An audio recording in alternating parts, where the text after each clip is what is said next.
Ok, senhoras e senhores, bem-vindos de volta. Na última aula a gente estava falando de MP completude, né?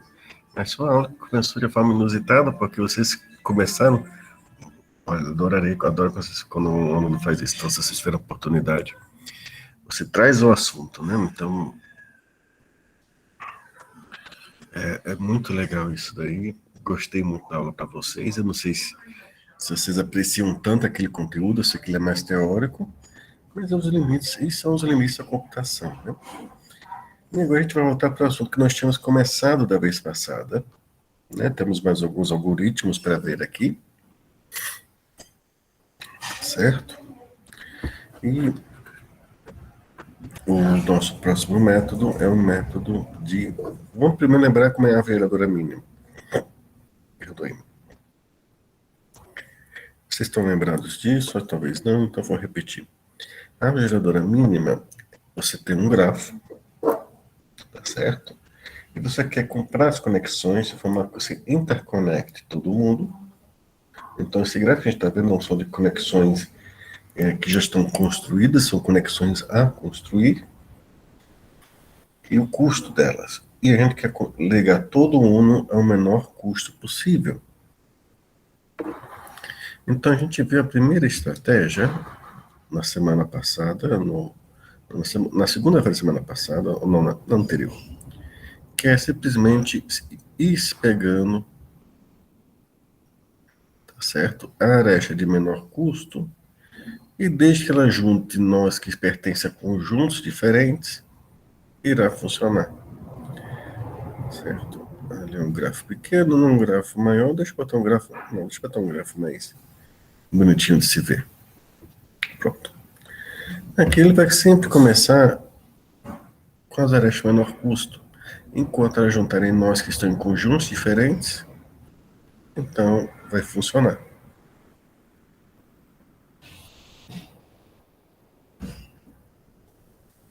Tá vendo? Essas 2 de 10 foram rejeitadas aí, porque o 6 e o 7 já estavam no mesmo conjunto. Tá bom? Lembraram mais ou menos?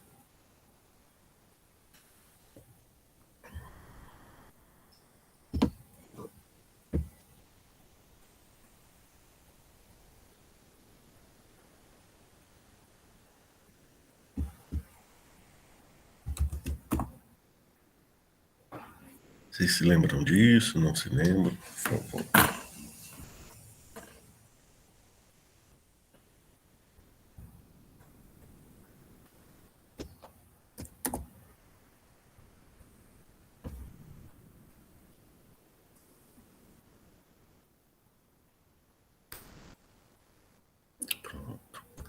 E nós vimos também o código disso. Na aula passada, é um código altamente dependente do conjunto de junto, né? E da heap. Basicamente, o que a gente faz aqui é tratar cada nó como um conjunto de junto. Nós vimos essa estrutura, era bem simples, ser implementada, e uma fila de prioridade, uma heap binária mínima. Com esses dois elementos, nos era possível, então, lemos as arestas dos arquivos, colocando ela na fila de prioridade, né, na heap, e a gente puxa cada vez da heap uma aresta. E quando a gente olha a aresta, a gente consulta os vértices dela. Se os vértices dela estão em conjuntos separados, nós colocamos a solução ali e unimos os conjuntos para se analisar. Tá certo? Como a gente coloca a aresta na solução? Nós tínhamos uma fila para fazer isso.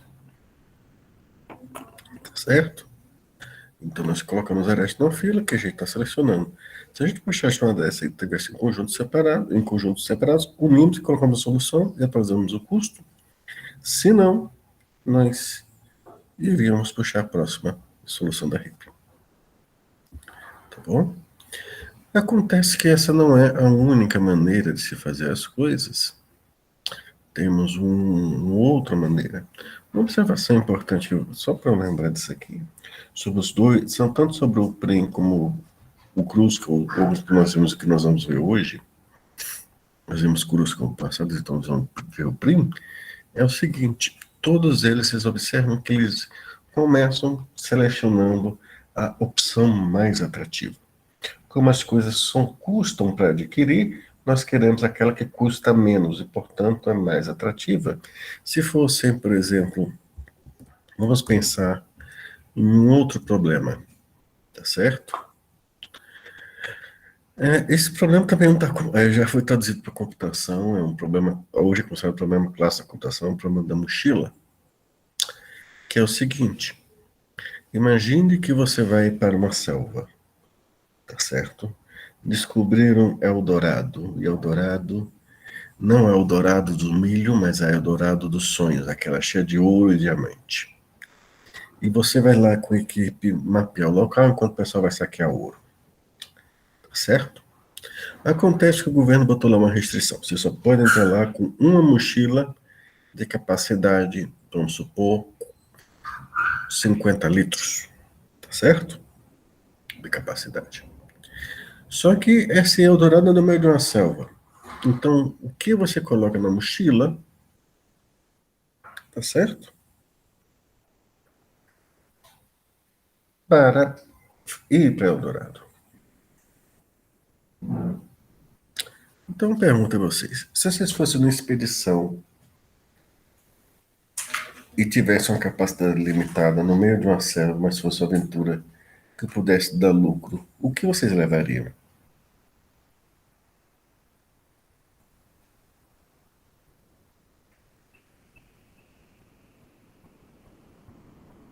Só uma mochila, 50 litros. Bastante comida. Não, é só uma mochila, sem sacola de supermercado, certo? A mochila e a roupa do corpo. E por favor, não dê uma de bombeiro levando 30 relógios em cada braço, por favor.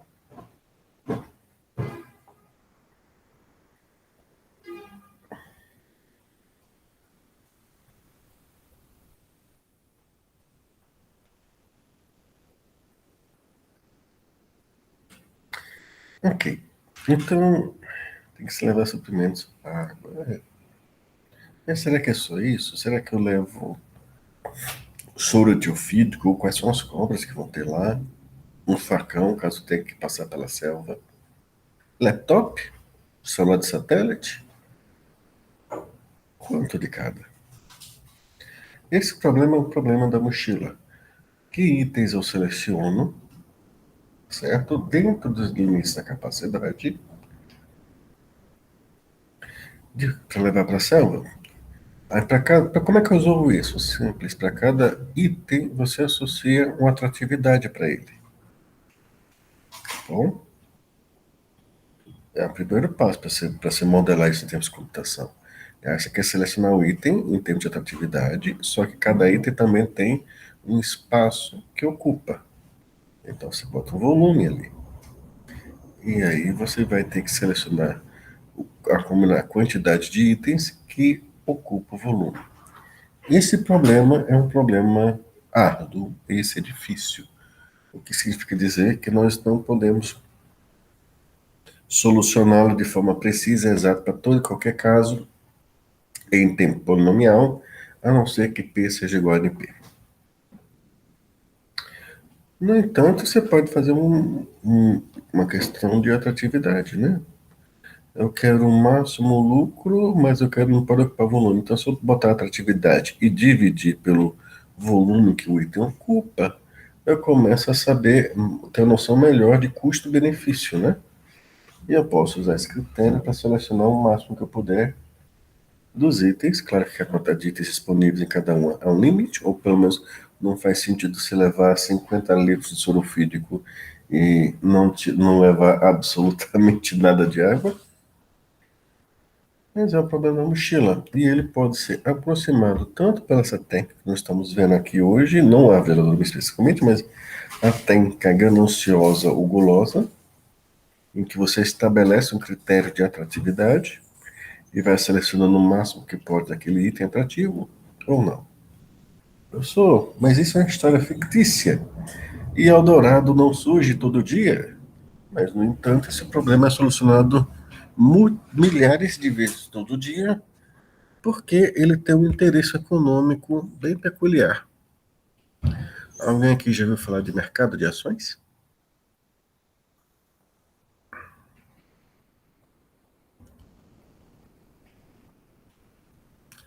Dado que um cliente tem um orçamento que ele quer investir, o orçamento é fixo, é como a capacidade da mochila. Quais ações eu coloco na mochila dele, para ele, na carteira dele, sem estourar o limite dele. E maximizando o lucro dele, porque quando eu maximizo o lucro dele, eu maximizo o meu mochila. Tá bom? Mas não estamos nisso aqui ainda, estamos em árvore geradora mínima. Tá? Conexões de redes, expansões de redes, e com uma pequena modificada análise de agrupamento também. E análise de redes sociais. Tá bom? Então não subestimem a forma de pensar aqui. Ela é simples, mas usada eficazmente todos os dias. Estrutura de dados não é sobre vocês se aplicarem os códigos que tem nos livros ou os códigos que eu mando para vocês. É sobre vocês pensarem sobre o que estão fazendo e tentarem criar novas coisas com base no que aprenderam. Talvez isso seja o principal componente. Mas para poder fazer isso, tem que se acostumar a pensar sobre tudo que se aprende e buscar aprender várias coisas diferentes. Eu, pelo menos, acho divertido. Bom dia, Heitor. Deixa eu botar aqui sua presença.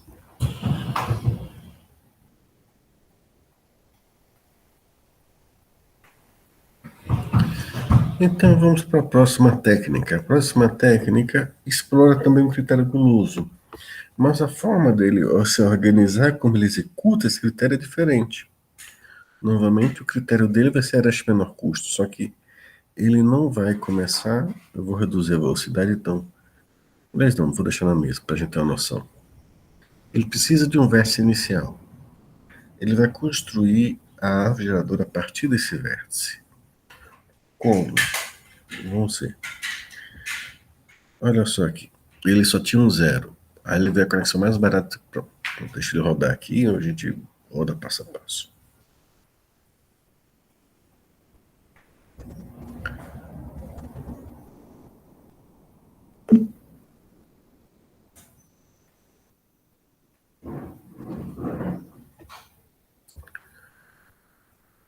Ok. Ó, nota que eu dei um nó inicial para ele. Podia ter sido qualquer nó do grafo. Não importava. Tá certo? Deixa eu consultar um calendário, Daniel. Eu dou a data exata.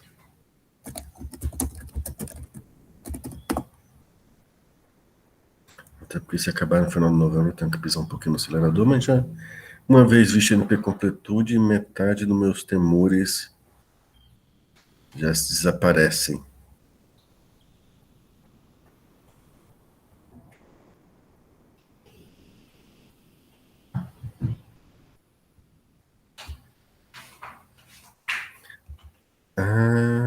Acaba 9 de dezembro, aí abre o período para as finais, tá bom, Daniele? Ok, Maganês, deixa eu marcar aqui.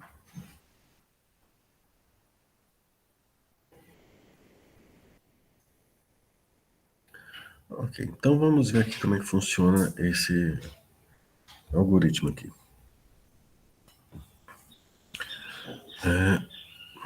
Começou a partir de um nó. Todas as arestas que estão ligadas a esse nó são colocadas, por exemplo, no rede binária mínima. Então eu puxo ela. Se ela conectar um nó, eu vou associar cada nó, por exemplo, a uma cor. Um marcador binário faz parte da árvore e não faz parte da árvore. Quando eu puxo uma aresta dessa RIP, que é a aresta que só está dos nós que já estão parte da minha árvore, então aqui eu tenho uma árvore que só começa no nó zero. Aí eu puxo a aresta que tem nele, que só tem uma. Aí eu olho essa aresta. Por estar na RIP binária mínima, é a aresta de menor custo. Tá certo? Aí eu olho, Eu estou ligando o nó da árvore laranja a um nó que não está na árvore preto? Sim, eu estou fazendo isso. Então eu posso puxar essa aresta. Eu adquiro ela. E aí eu coloco todas as arestas que estão ligadas a um na minha RIP binária. Certo? Observe, o curso começa com todas as arestas na RIP. Aqui eu começo de um nó e coloco só as arestas que saem dele na minha árvore binária. Na minha árvore, não, na minha RIP binária. É uma árvore também. E aí eu puxo a aresta de menor custo e vejo se liga o nó que está fora da árvore. Liga. Então, nesse momento, eu olho, acrescento as arestas do nó que entrou na árvore à minha RIP binária, por exemplo. E aí eu vejo esses outros nós agora. Tá certo? No que eu vejo esses outros nós, obviamente, estão na minha RIP binária mínima. E aí, aquela de menor custo é selecionada. Tá certo? Quando eu seleciono ela, observe, ela também está ligando o nó que está laranja a um nó preto. Então, o fato de ter nessa situação, que um é verdadeiro e o outro é falso, aí eu posso acrescentar na minha solução. E aí eu vou ver todos os nós que estão ligados a partir dele. Todos os arestas que estão ligados a partir do 6. Agora vamos para a minha RIP binária. E eu vejo isso aqui.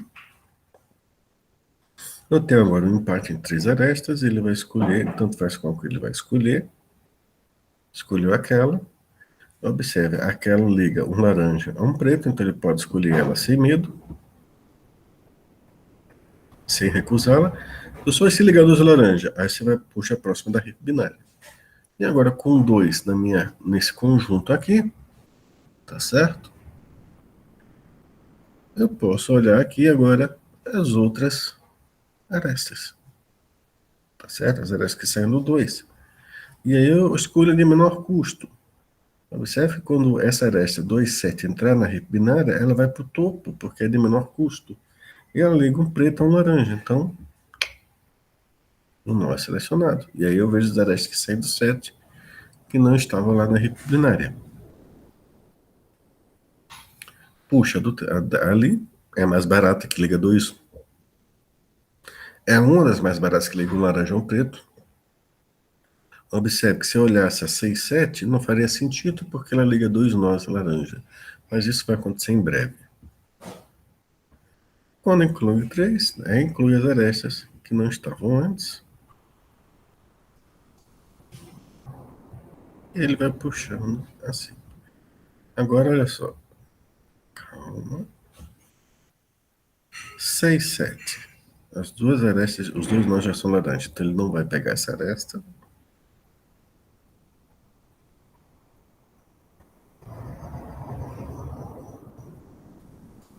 Tá certo. E as outras duas ele vai tirar da RIP, só para descartar, porque já estão com nós dentro. Deu para acompanhar a ideia, gente?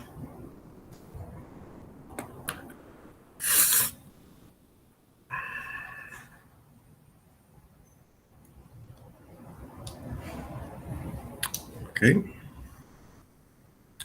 Como se implementa isso? Lembra o que foi nele?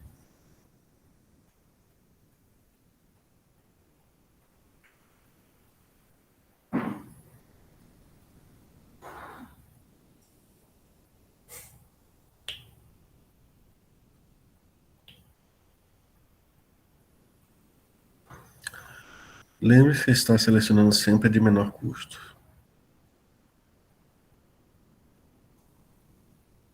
Eu falei que nem sempre a aresta de menor custo é mais rápida. Eu estou falando do mundo real. Nem sempre a conexão mais barata é a mais rápida. Tá certo?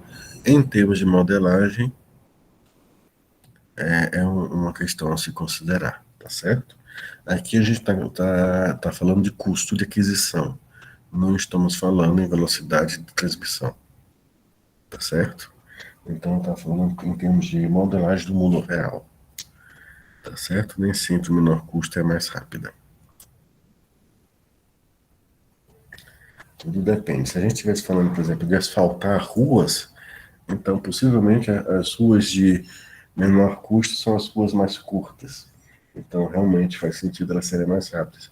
Se estamos falando de conexões via internet, eu diria que um cabo de par trançado, ele é muito mais barato que um cabo de fibra ótica. No entanto, a velocidade da fibra ótica é muito maior do que a velocidade de um cabo de um par trançado, a taxa de transmissão. Então, quando eu falo isso, é na hora de considerar o mundo real, como você vai traduzir esse mundo real para o seu problema. Então, aqui a gente está falando em aquisição de custo. Observe que aqui, se eu for adquirir isso aqui para criar uma conexão, observe que temos um custo 8 de ir do 6 para o 1, 10 de ir para o 1 para o 2 e 8 para o 2 para o 7. Mas se eu quisesse uma conexão direta de 6 para 7, custa apenas 10. Então, se eu quisesse só o caminho mais curto entre 6 e 10, não faria sentido dar essa volta. Eu peguei essas arestas nesse sentido, fiz a conexão dessa forma, porque era o mais barato para conectar todo mundo, para que todo mundo estivesse conectado. Tá bom? Também tem esse outro contexto, que eu estou falando de conectar todo mundo, eu não estou falando de caminho mais curto. Tá bom? Uma coisa curiosa sobre esses algoritmos é que existem uma quantidade enorme de variações sobre deles. Como assim? Vocês me viram usar o tempo todo, por exemplo, a RIP binária, não foi isso? Para selecionar a aresta de menor custo. Acontece que já existem outras estruturas mais ágeis que a RIP binária para fazer a fila de prioridade. Você tem a RIP de Fibonacci, por exemplo. Se não me engano, tem a Soft RIP também. Deixa eu conferir se o nome é Soft RIP mesmo.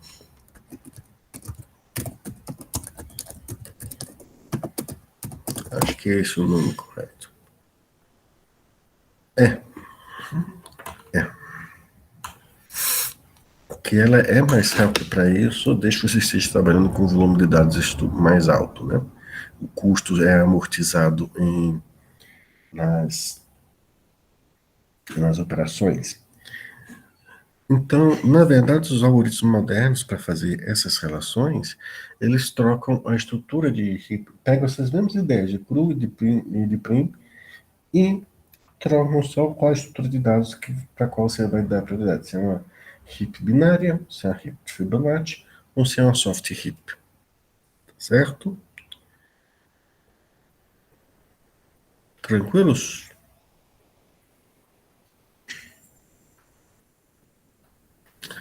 Ótimo. Então eu vou aqui só passar o pseudocódigo de print e a gente já começa o novo assunto, tá bom?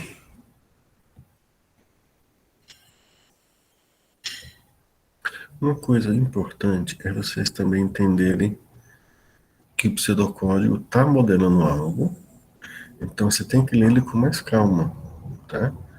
Diferente de você fazer um software simples para uma contabilidade de empresa, para a gerência de estoque. Quando a gente fala algoritmo, a gente fala muitas vezes em pensar, então a gente quer muitas vezes inovar. Então tem que parar e ler o que está fazendo e, por favor, tomem cuidado com o autocompletar na hora que vocês estiverem inovando. Então, tá certo? Então o Cruzcom, ele fazia o seguinte, uma geradora mínima, a entrada é um grafo, tinha um contador, um custo, enquanto o S, ele nos dizia que é o S, tinha que ler na descrição do algoritmo que o S é alguma fila de prioridade, você não lhe diz qual é, enquanto não tiver encontrado com o número de nós menos 1, arestas, que é o total de arestas que você vai ter no final da árvore, escolha a aresta menor peso do conjunto de arestas. Se ligar duas árvores distintas, coloque na solução. E aí você tem que. Aqui está implícito que você tem que atualizar essa estrutura, tá certo? Então, às vezes, o algoritmo diz o que fazer, mas ele deixa a carga de você como implementar. Por que ele faz isso? Porque, por exemplo, escolher a aresta menor peso depende de qual estrutura está por baixo. Então, a árvore binária mínima heap de Fibonacci, soft heap e por aí vai. Mas no final ele diz o que fazer, ele comunica a ideia do que fazer. E se você tiver visto o suficiente estrutura de dados e de algoritmos, você vai entender, vai conhecer maneiras rápidas de implementar isso. Ou pode ao menos pesquisá-las sem medo de implementá-los. Tá bom? Implementação, já falei isso aqui. Transforma o vetor que se leu das arestas numa heap binária mínima. Pode ser binária, pode ser uma soft heap, pode ser, e por aí vai. Cada nó é um conjunto de junto separado, tá certo? Se a aresta do topo une os dois conjuntos, inclua na solução e une os vértices que a contém. Tá bom? Alguma pergunta?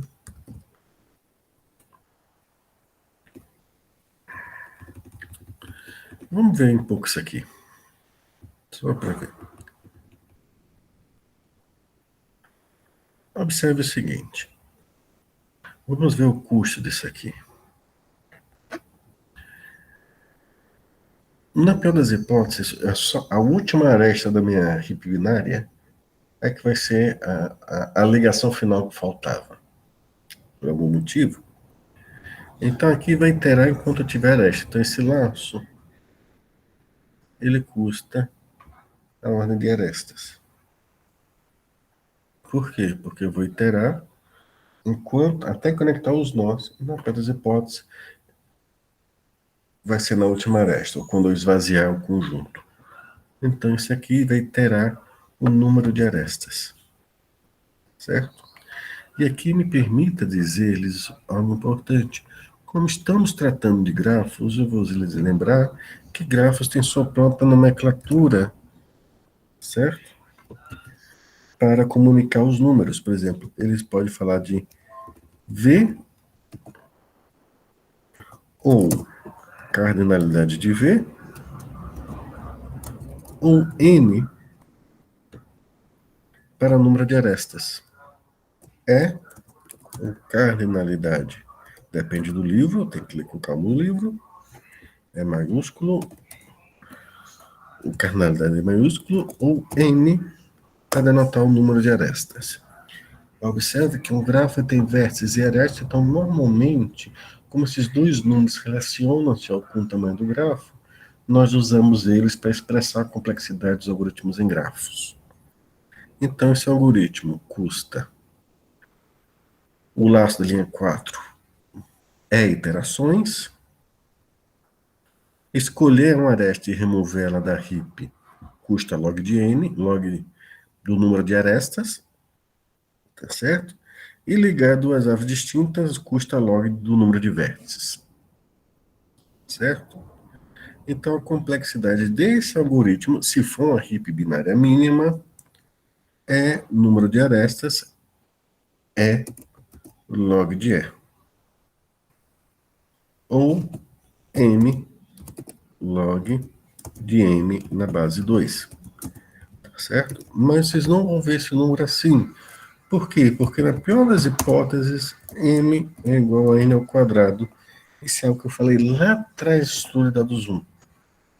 E o log, ele tem uma coisa curiosa. Deixa eu fazer isso no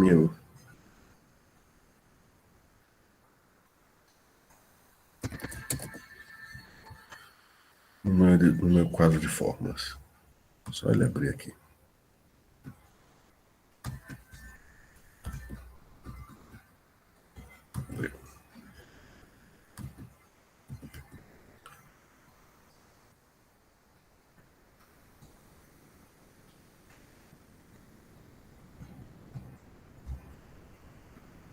Então, o que eu estou falando para você é que a complexidade desse algoritmo, o laço da linha 4 dá E iterações, tá? Se eu estiver usando uma... Vou usar E.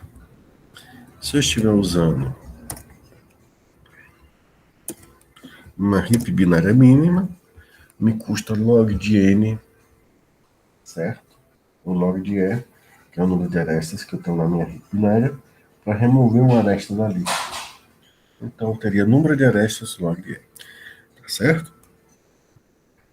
Acontece que também é conhecido, deixa eu só espaçar aqui, também é conhecido como número de vértices ao quadrado. E aí o que acontece? Deixa eu fazer.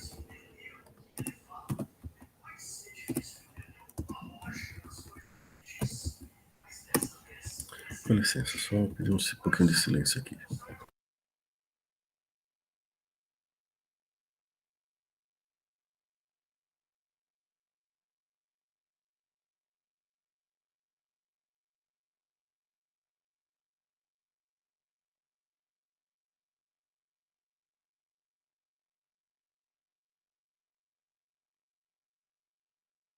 Voltei, obrigado.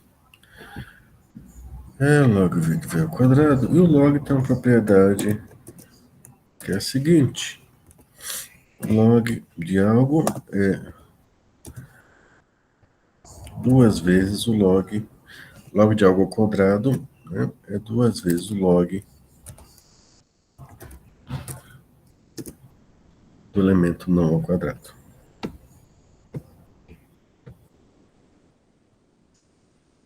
Então, esses três elementos são iguais. Tá certo? Razão pela qual. Deixa eu botar mais um pedaço aqui. E a gente, em O, a gente não interessa por constante multiplicando. Funções não constantes nos interessam, mas constantes em si não. Então, a complexidade do Kruskal é log de V.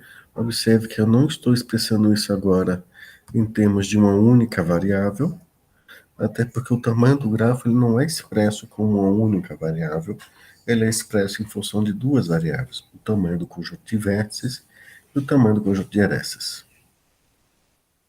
É entendido isso?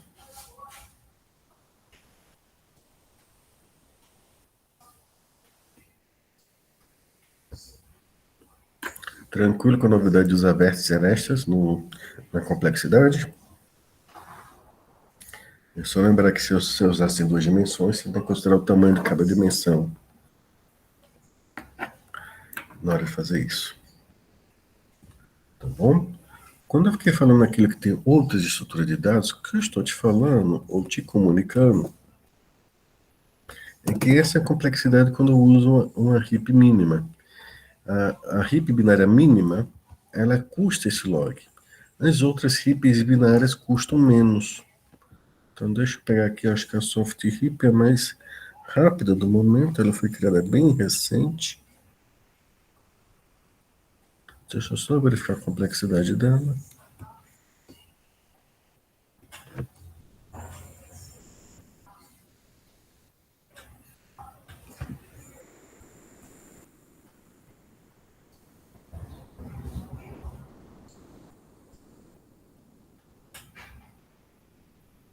Ela tem uma que é mais difícil de dizer a complexidade dela, envolve entropia mais complicado. Mas basicamente, deixa eu ver se na de Fibonacci eu consigo uma mudança mais. Pronto, pronto, pronto. Também é log. Então, basicamente, a questão mais é um log um pouco mais barato. A questão, basicamente, mexendo é nesse termo aqui. Então, é uma área ainda que se envolve muita pesquisa, muitas coisas, para melhorar a situação. Certo? Mas, basicamente, você está trocando com a estrutura que você usa lá dentro. Nossa próxima estrutura, nosso próximo algoritmo é um algoritmo de Prim. Tá? Que é aquele. O que de Cruz está correto, eu não vou provar, não. Eu volto para esse tema um pouco depois. Prim. O Prim começa a solução do zero e vai expandindo ela.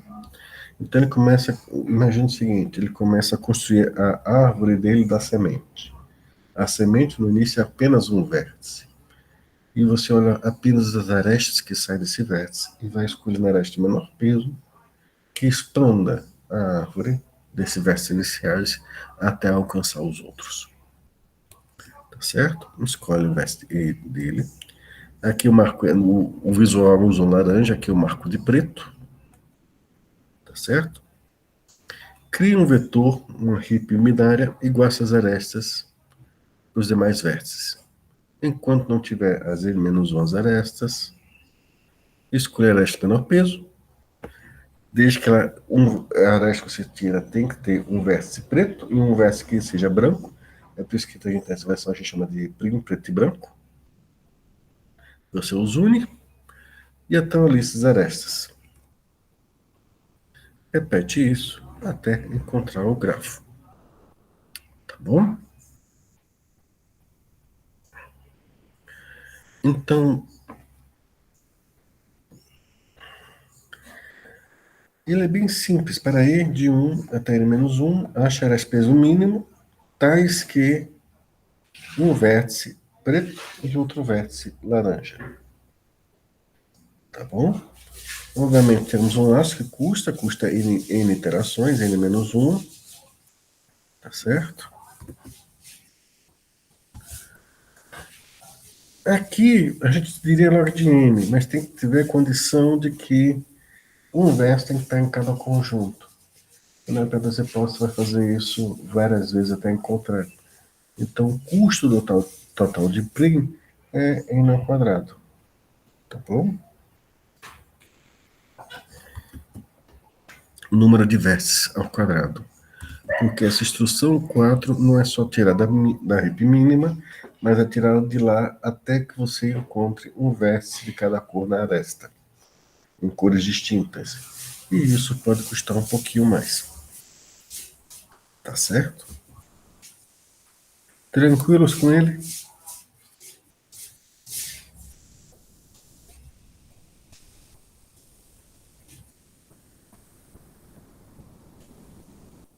Não. Como eu explico de novo? O que é que você não entendeu?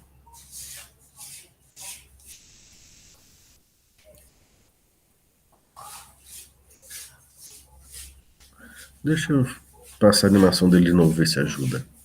Pode ser? Vamos começar daí.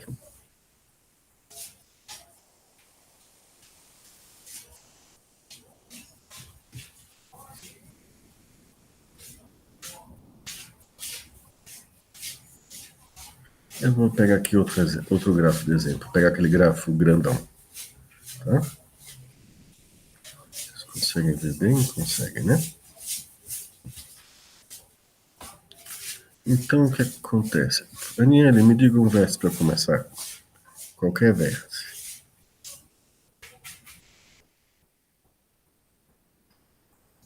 2. Então, 2. Eu vou jogar para o final e vou passo a passo aqui, tá? Pera um pouquinho. 2. Então, ele começa só com esse vértice. Então, o que você vai fazer? Você vai adicionar todo mundo, todas as arestas que saem desse vértice para sua heap binária. Tá bom? E aí você vê, ó, olha, todos esses vértices, um já está pintado, mas os outros não estão. Então você vai tirar da sua heap binária a aresta de menor custo, que é a aresta 02. Quando ele olha essa aresta, ele verifica, eu estou ligando um nó que está com a cor diferente do outro, são dois nós de cores diferentes? São. Então, eu incluo ela na minha solução. Certo? Quando eu incluo ela na minha solução, observe aqui, deixa eu botar aqui dois passos, que essa aresta 01 não faz parte das arestas que eu estou vendo. Então, quando eu coloco água na solução, eu vou lá e verifico, incluo as arestas na minha binária que não estavam antes. Então, eu tenho que incluir a aresta 01. E agora minha binária contém essas quatro arestas pretas. Eu tiro a menor dela, é a 01. Verifico que ela contém vértices com cores distintas. Então, incluo ela na solução. Quando eu fiz isso, um faz parte da solução. Então, as arestas que saem dele e vão para os outros nós devem ser incluídas na minha binária, deixa eles não façam parte dela antes. Então, eu incluo essas outras arestas aqui. Então, o cuidado que você tem que ter é que você só pode inserir arestas novas na sua rede binária, mas isso é fácil de controlar se você associar a cada aresta um booleano para lhe dizer se ela já faz parte ou não da sua rede binária, por exemplo. Se ela já faz parte, não precisa incluir de novo. Você vai incluir outra aresta. Tá dando para acompanhar, pessoal?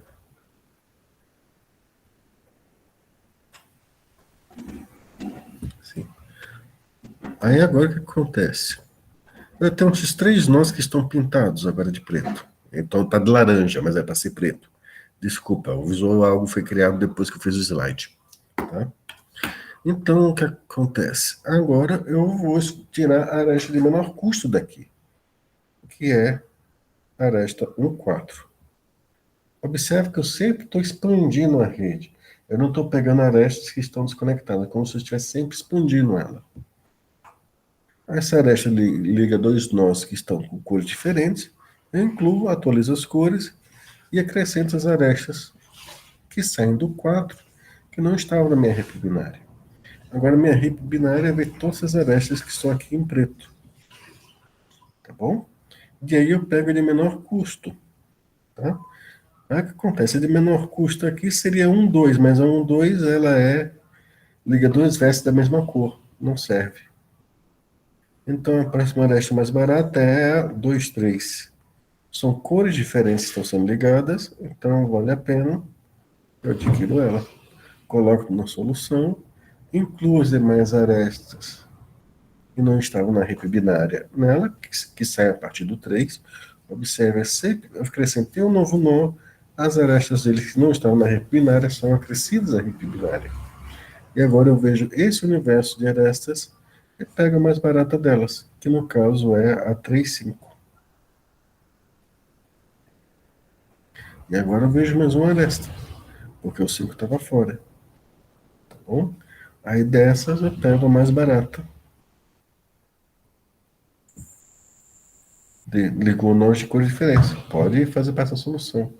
Agora o 7 faz parte o nó 7 faz parte da minha árvore. E eu acrescento as arestas dele como possibilidade de expansão. E eu encontro agora o nó 8. Tá certo? Incluo as arestas no nó 8 e vejo o último nó. Eu poderia parar aqui, porque eu já encontrei arestas suficientes. Ou posso esvaziar minha RIP e ir verificando que os outros estão ligando vértices da mesma cor. De toda forma, tá feito. Tá certo? Dúvida? Esclareceu? Pronto, esclareceu. Tá certo?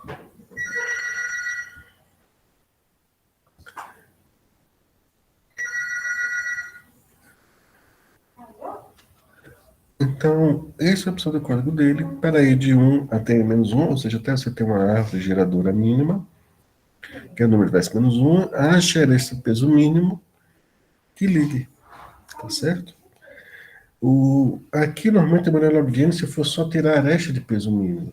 Mas aqui, ele exige que sejam cores diferentes. Então, essa instrução 4, ela não é tão direta, não é simplesmente tirar a RIP mínima. É ficar tirando a RIP mínima enquanto você estiver tirando arestas que liguem nós que já estão na árvore. Assim sendo, o custo disso aqui, na verdade, é o de N. Tá certo? Por isso que esse algoritmo custa N ao quadrado. Questões de implementações. Tá certo? Dos dois. Entre Prim e Kruskal, implemente o que você achar mais confortável de implementar. Kruskal tem uma vantagem. Se você tiver um conjunto de junto bem implementado e uma RIP binária bem implementada, ele é bem compacto. Sabe? Fica bem simples ser implementado. Prim é muito bom quando você quer expandir uma rede. Ou se você já tem uma rede construída, é como se você mandasse um supernó com uma RIP binária já bem estabelecida e, bom, você já tem uma RIP mínima bem estabelecida, você já continua a partir dele. Mas é uma questão de gosto, realmente, qual deles implementar. Às vezes, em competição de programação, a pessoa prefere o Prim, porque o outro você tem que organizar melhor os pacotes. Para um software, talvez um Crucible, depende do contexto do software também. Tá certo? Mas os dois não são difíceis. Eu gosto do Crucible porque ele é uma boa lição de divisão de pacotes efetivas, né? É, uma lição que às vezes as pessoas esquecem. Orientação a objetos na engenharia de software é extremamente importante, mas ela só deve ser carregada até chegar a um nível em que você seja capaz de resolver o problema com o algoritmo de estrutura de dados. Aí vale a organização dos algoritmos da estrutura de dados e não você continuar forçando a orientação ao objeto. As pessoas às vezes esquecem disso na hora de organizar os pacotes. Tá bom? Alguma pergunta sobre isso aqui? Complexidade do Dprim é n ao quadrado.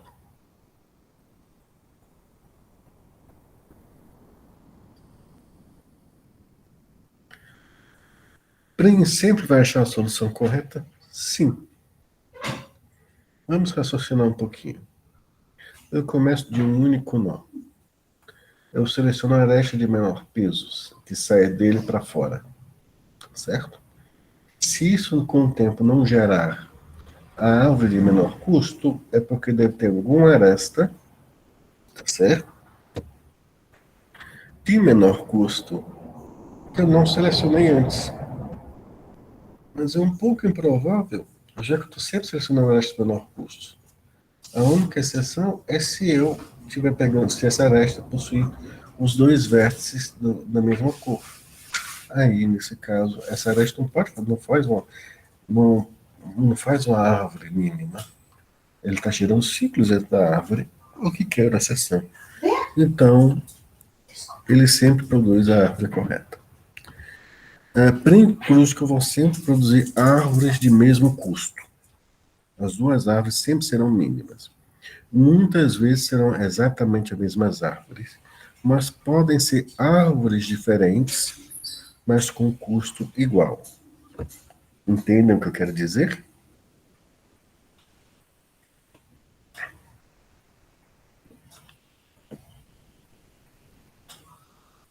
Ótimo. Então, eu creio que nós podemos deixar essa parte da vereadora mínima para trás, tá certo? E vamos ver agora o nosso próximo problema, tá? Boa imaginação. É o seguinte: roteamento, caminho mais curto de um nó para chegar aos outros. Tá certo? Então nós vamos fazer agora caminho mais curto em grafo. Deixa eu só pegar um exemplo de grafo que a gente.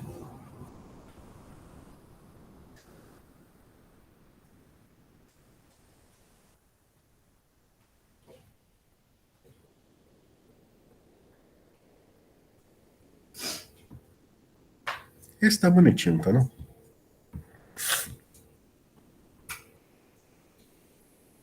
Tá. Deixa eu pegar um melhor mesmo. Esse aqui tá bonitinho, mas não tá. Está pequeno demais.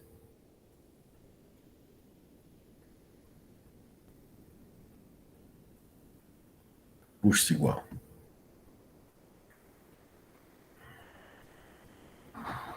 Não.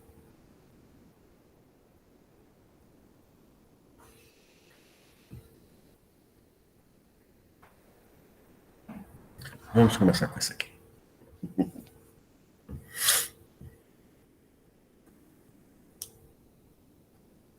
Exatamente, né? Na geradora, como pode ter arestas de custos iguais, ligando nós diferentes, qual aresta o algoritmo escolhe para levar árvores diferentes com custos iguais. Bom, agora o que a gente vai fazer aqui é calcular a distância a partir de um nó, tá certo? Todo mundo aqui já usou um Waze alguma vez na vida? Google Maps?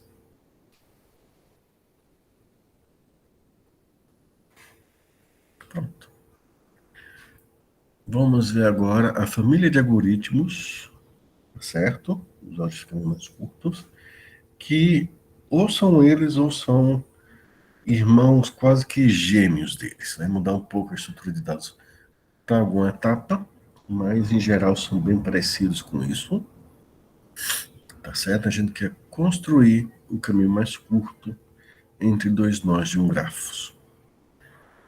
Curiosamente, né, o Waze e tudo mais que eles fazem é calcular os caminhos e deixar no banco de dados e atualiza a informação do banco de dados ou reconstrói um caminho, tá certo? Conforme a situação do trânsito, porque ele só quer rodar esse algoritmo o mínimo de tempo possível.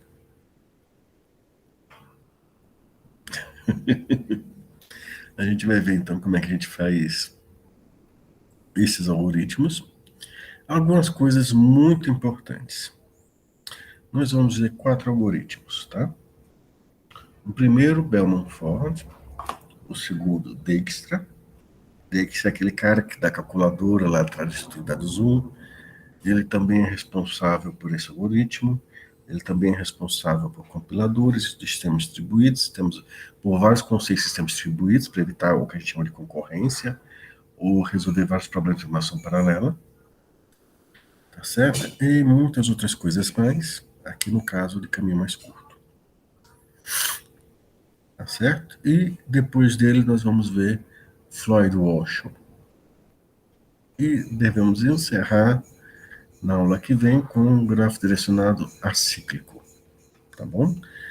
Importante destacar, isso não é usado só para calcular rota entre pontos na cidade.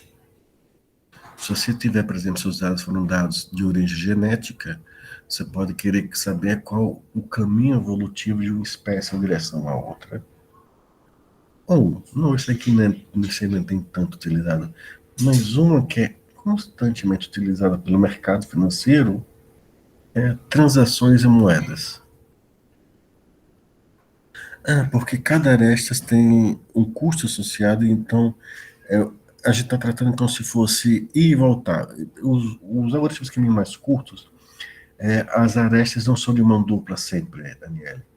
Elas podem custar, são uma rota no caminho, pode ser a mesma rota, trajeto na volta, pode ser um trajeto diferente. Então, nós estamos tratando, quando bota um de cada lado, a dizer, daqui para lá custa um, de lá para cá também custa um. Tá certo? Como é que você sabe o sentido do custo? Ele acho que desenhou, pelo que eu entendi aqui, ele desenhou um mais próximo da seta, indicando o sentido. Então, do 11 ao 12, o fato daquele 11 estar mais perto do 6 me diz que o sentido é de 11 ao 12. Ao passo que o 1 mais perto do 11 me faz entender que é do 6 ao 11 o caminho. Deixa eu trocar um exemplo, talvez a gente consiga ver.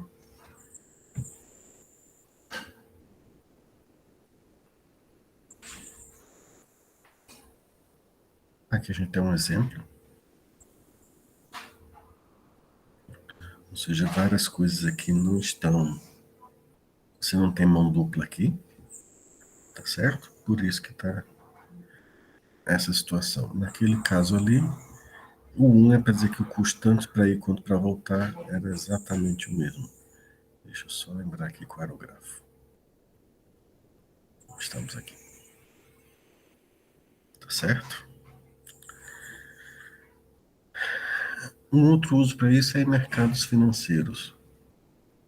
Você vê as moedas dos países e aí você coloca uma aresta entre duas moedas com a taxa de conversão entre elas. Mas, professor, taxa é multiplicação, por exemplo. O dólar hoje está quase R$ 6, né? Então, se eu quiser ir de real para o dólar, me custa por unidade 6. Mas é multiplicativo, não é aditivo. É verdade, é verdade, é verdade.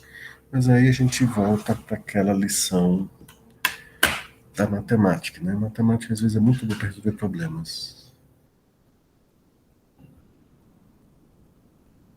Um exemplo de mão dupla depois, tá certo? É mais fácil de ver, por exemplo, quando você vai para no Brasil, em caso real, quando você pega uma rodovia, por exemplo, de Rio Tinto para João Pessoa não é a mesma distância exata de João Pessoa para Rio Tinto, porque o caminho não é exatamente o mesmo.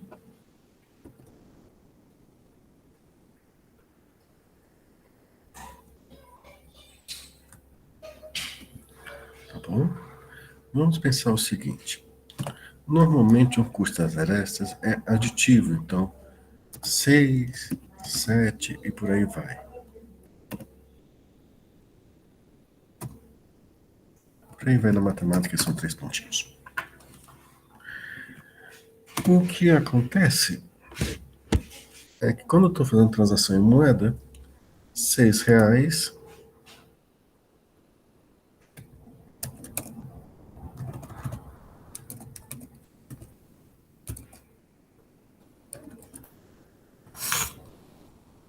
me compra $1, mas isso é multiplicativo, não vezes. Exceto, né, se eu tenho, por exemplo, 6, minha quantidade,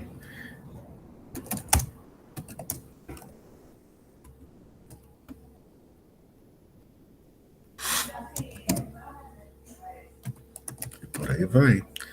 Se eu aplicar um log sobre isso,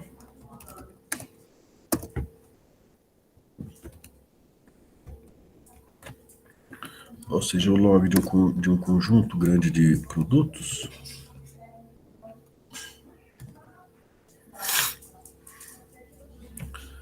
o que eu tenho no final, isso é igual à soma dos logs.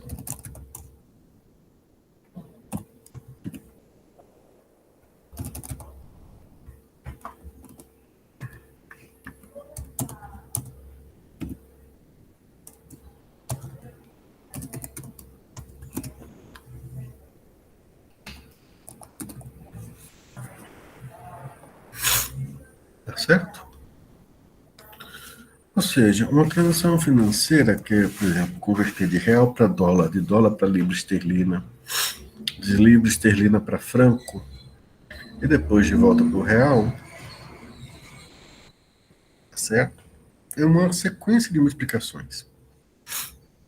E eu, se aplicar o logo, ela vira uma sequência de somas. Então, se eu fizer esse mapeamento do custo de transformar uma moeda para outra num grafo, cada nó é uma moeda e a resta entre elas é o log da taxa de transação, tá certo? E aí fica um exemplo bem mão dupla, né? Porque a multiplicação para um lado, divisão para o outro, né? Aí o que acontece? Normalmente você pensa, professor, se eu tenho R$ 60, eu transformo isso em $10, fora a taxa do banco. E se eu trazer de volta, eu não ganho. Não é verdade por dois motivos. Um, as transações em moedas, se você falar de só duas moedas, é fixa por um tempo. Mas se você pode acontecer o seguinte: você ir de real para dólar, de dólar para libra, de libra para dólar chinês e de volta para real. E pode acontecer de você ter mais dinheiro do que chegou em um dado momento, mesmo com a cotação num espaço de meio segundo em que a cotação não oscile. Por que isso? Porque o preço das moedas são determinados por pessoas, tá certo? E vamos supor que o endereço do real em relação ao dólar chinês tornou o real um pouquinho mais forte no espaço de tempo de 30 minutos ou de 5 minutos. E alguém fez essa transação inteira, enquanto, perdoe, o chinês ficou mais forte em relação ao dólar, enquanto o chinês ficou mais fraco em relação à libra esterlina. Então, comprei dólar, fui para libra, porque era o caminho mais, digamos assim, de menor perda. Aí, comprei o máximo que eu pude em dólar chinês e voltei para real e saí, talvez, com mais do que eu entrei. Por incrível que pareça, essa operação é feita com alguma frequência. E aí, os mercados financeiros têm um outro algoritmo para detectar isso, É o mesmo algoritmo, só que usado para detectar isso e corrigir a cotação antes que você tenha um imenso problema financeiro. Que depois um cara pega aqui um, todas as economias dele, vende a casa, compra em dólar, vai para libra esterlina, vai para dólar chinês, volta para o real. Aí o cara saiu talvez com 10, começou com 100 mil reais, 200 mil reais, e pode receber de volta 300 mil reais. E ele teve um lucro de 100 mil reais em cima disso. Para prevenir esse tipo de situação, os mercados, então, né, no espaço de meia hora, é muito curto, não é nem um dia para o outro, no espaço de 5 minutos ainda pior, no espaço de 1 minuto pior ainda. E nos mercados financeiros, para evitar isso, eles têm esse algoritmo para detectar quando isso está acontecendo e depois alguém ajustar as cotações das moedas para que isso não dure mais que alguns segundos ou menos que alguns segundos. Bom, então isso também é usado em mercados financeiros. Tá bom? Mas voltando para cá.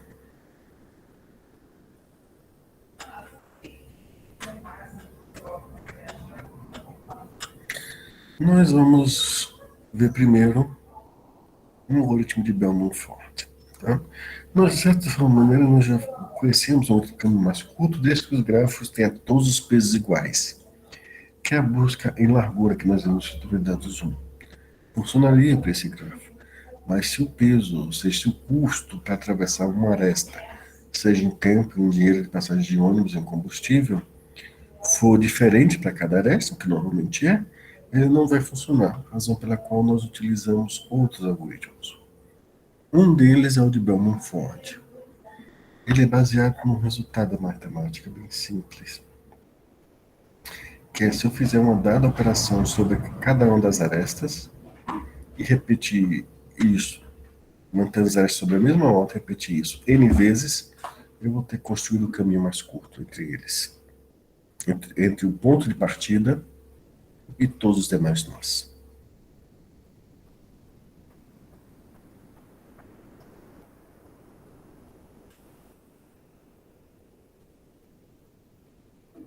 Parece que vai ser quase difícil de entender aqui. Mas calma, que depois a gente explica. Esse é o primeiro.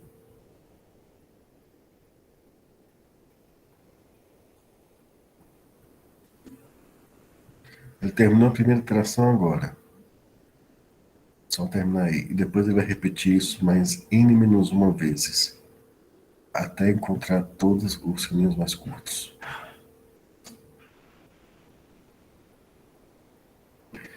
Toda vez que ele faz isso, ele altera quais são se tiver um caminho mais rápido, ele vai alterar e vai saber como. A gente vai ver como fazer isso. E, por incrível que pareça, é estupidamente simples de implementar. Porque é só para cada aresta executar uma operação simples, um if. Um if else para cada aresta. E você repetir isso N vezes para cada aresta, mas tem que ser assim, todas as arestas uma vez, depois todas as arestas segunda vez. Você repete isso N vezes e no final ele vai lhe retornar o caminho mais curto. Eu vou parar aqui que esse exemplo para cego não está ajudando, porque o gráfico é muito extenso.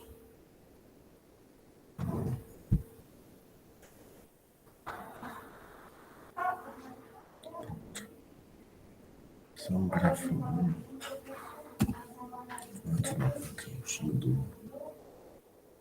Vou começar pelo zero mesmo. Ele vai executar a mesma operação repetidamente a cada aresta uma vez, depois vai repetir N vezes essa mesma operação com base nos dados da iteração anterior. Cada vez que ele faz isso, atualiza esses dados e melhora o caminho. Até que depois de ter feito isso uma vez para cada vértice, passando por todas as arestas, ele no final vai obter o caminho mais curto.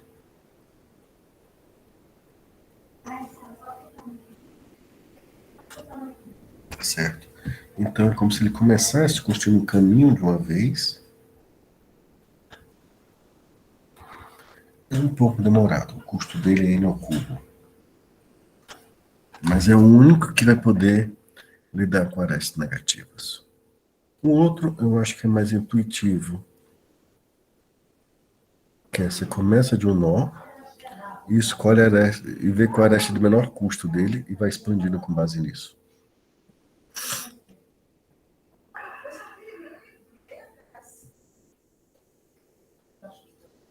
Tá certo?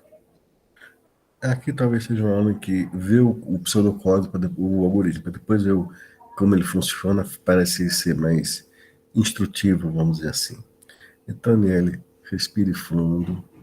Pessoal, respire fundo. Vocês vão entender tudo.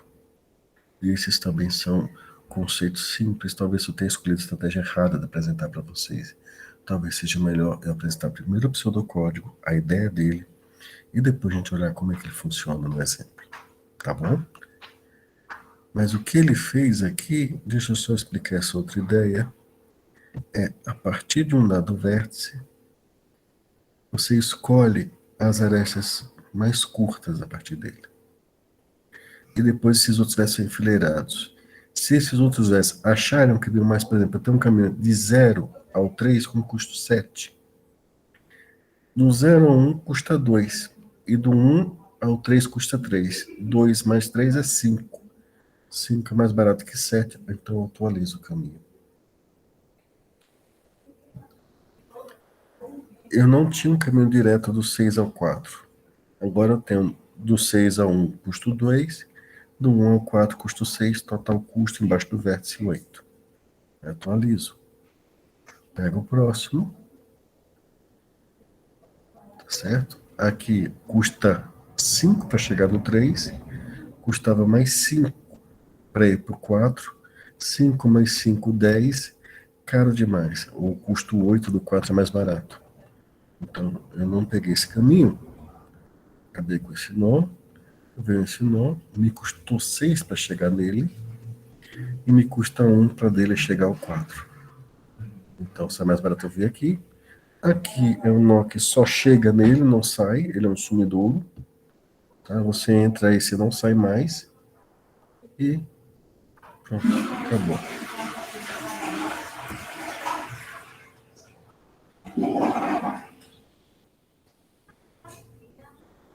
Deu para entender melhor isso aqui, né? Quando você vê a implementação do outro, o outro é ruim de seguir, mas ele é tão. Ele basicamente repetiu um infiel se uma vez para cada aresta por iteração de um laço que é executado N vezes. Então o outro é ruinzinho de acompanhar, mas ele é estupidamente simples de implementar, tá certo? Esse aqui requer um pouco mais de cuidado, tá bom?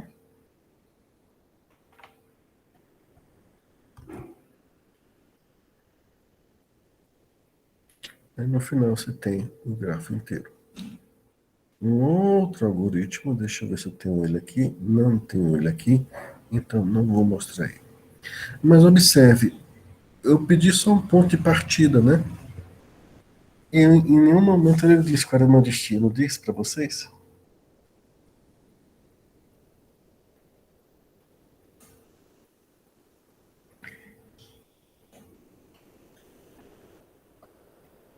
Olha só, esses algoritmos, eles constroem o caminho mais curto de um ponto de partida para todos os demais nós do grafo, não só para um par. O que é curioso é que isso é um contraste diferente do que a gente se experimenta dia a dia. Dia a dia a gente calcula, a gente quer a distância entre dois pontos. Eu quero ir da universidade do campus 4 para o campus 1. Eu digo 2 pontos, eu não digo 30 pontos. Tá certo? Eu não digo 100 pontos. Eu dou uma origem e um destino. Não é assim que funciona o Google Maps, o Waze e tudo mais? Então, por que esse professor aqui está mostrando para vocês todos, o caminho mais curto de um nó, que constrói o caminho mais curto de um nó para todos os demais nós do grafo? E aí está uma coisa curiosa. Os algoritmos de caminho mais curto, de um nó para todos os demais nós, têm exatamente o mesmo custo, mesma complexidade dos algoritmos que só calculam a distância entre dois nós específicos. Tá certo?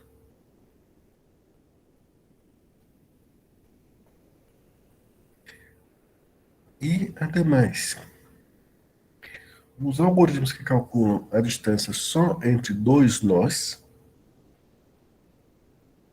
eles são mais difíceis de implementar do que aqueles que você usa a partir de um nó para todos os demais nós do grafo. Então, adivinha que a gente implementa,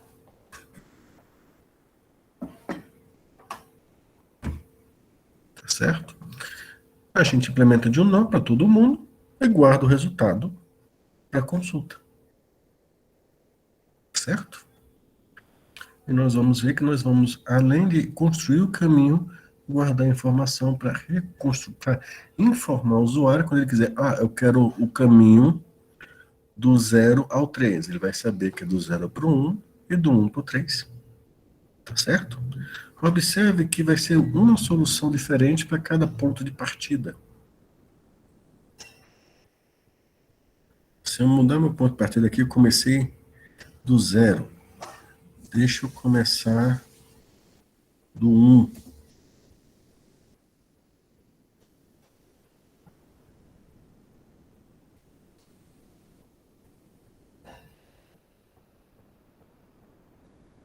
Observe que do 1 eu só posso chegar ao 3 e ao 4. Não existe rota saindo do 1 que leve ao 0 ou ao 2.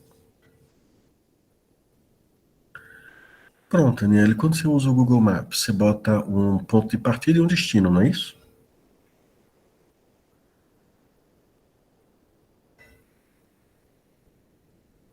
Estamos na mesma parte? Pronto. Imagina a seguinte situação. O algoritmo não calcula. O que você faz é uma consulta no banco de dados, na verdade, porque o algoritmo não calcula, ou a gente evita isso porque é mais complicado de implementar, rotear só dois pontos. É muito mais fácil implementar, a complexidade é a mesma também, de para você implementar, você dá o ponto de partida, ou seja, de onde você vai sair, tá certo? Para todos os destinos possíveis do mundo.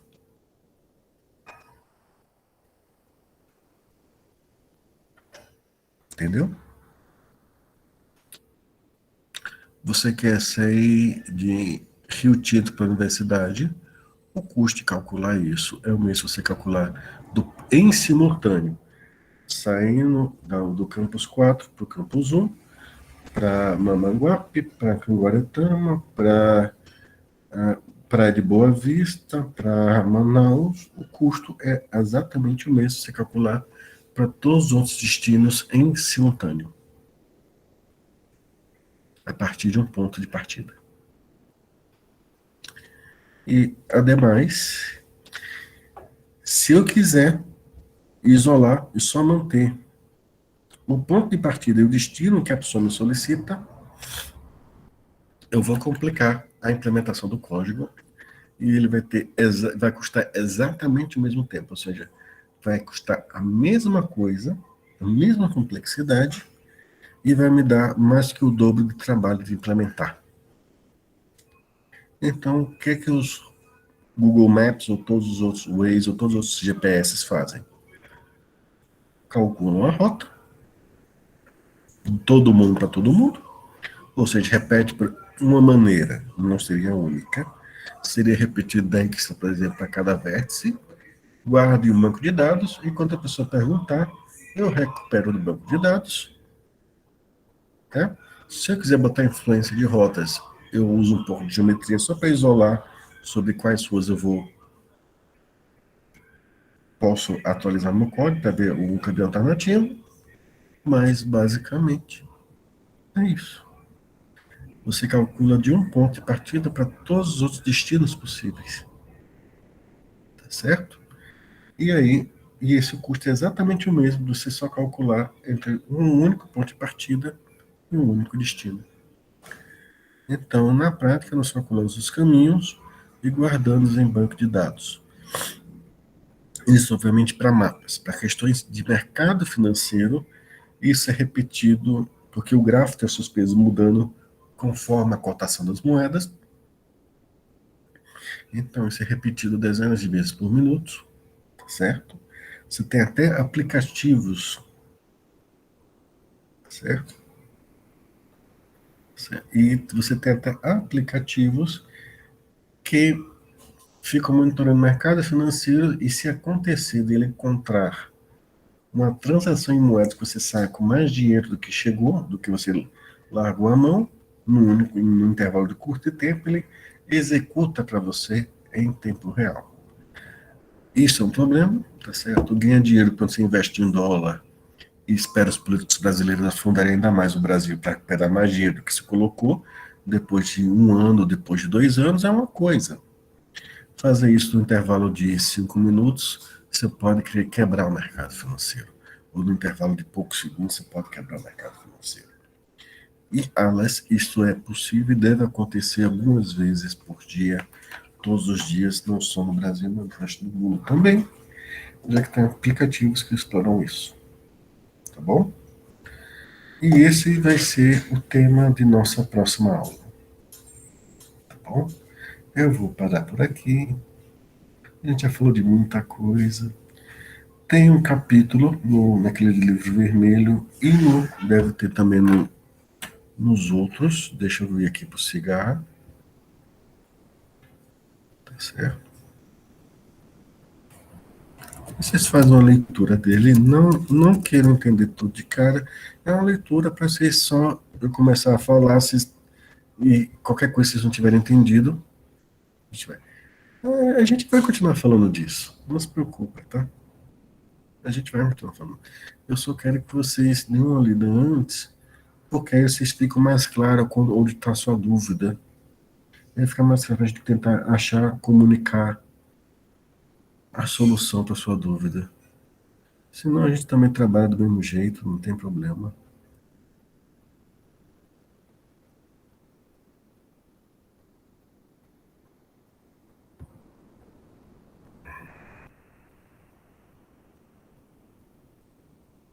Então, deixa eu compartilhar a tela aqui da minha biblioteca.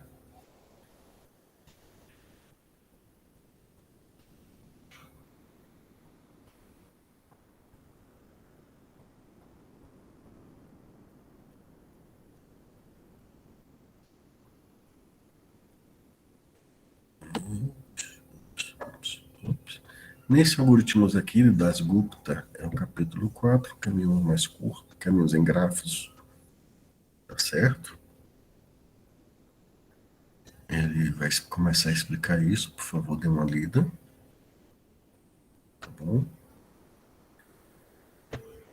Deixa eu botar até a capa dele aqui para vocês, vai aparecer aqui a capa.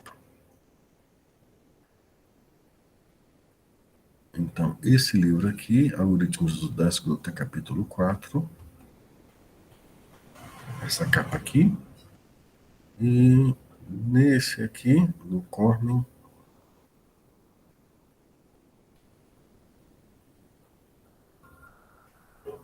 ele também vai ter um capítulo falando sobre que é caminhos mais curtos.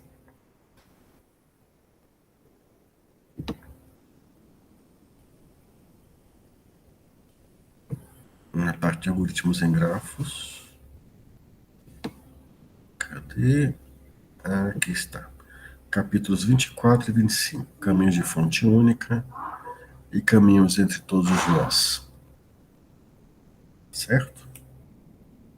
Vai ter uma explicação aqui, talvez mais matemática. Talvez vocês prefiram mais o anterior. Mas vocês dão uma lidazinha e a gente vem na próxima aula, tá bom? O outro é das Gupta. Capítulo 4, Cormen, capítulo 24 e 25. Vai sair de hoje para amanhã as atividades. Tá bom? A gente vai implementar uma heap binária mínima e um conjunto de junto. Tá bom?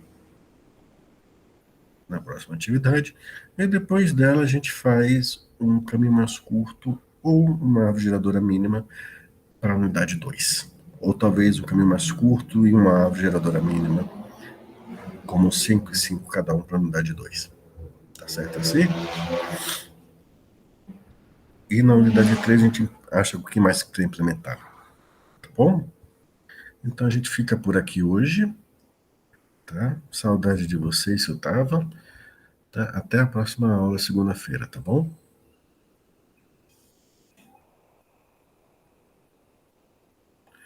Ok, valeu. Alguém chegou depois da chamada?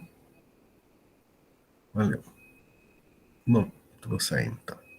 Até mais, gente.